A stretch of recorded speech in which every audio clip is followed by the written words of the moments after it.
Hey! Today I would like to show you how you can transfer files from an Android device to Vivo IQOO 5 Pro. Firstly, just go into Play Store on both of them and install free app called Send Anywhere from this developer. When it's ready, open it.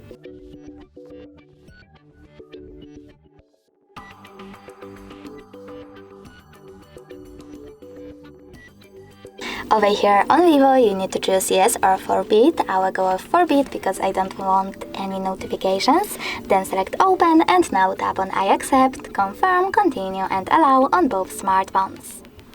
Following that, you need to choose send on an Android and receive on Vivo. Then click on all of those dots on your Android smartphone and select send. This way you can choose all of your files and then send them. It will take a long time to do it now, so I will go with only one photo, maybe that one. Choose send and click on got it. Over here on Vivo, choose no thanks, so sorry. Over here and close this window.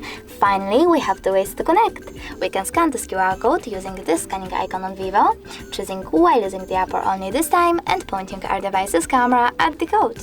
But we can also just input this key over here and then tap on receive. Now, after a couple of seconds, my photo was successfully sent. Thanks so much for watching. If you enjoyed this video, don't forget to leave a like, comment and definitely subscribe. Bye!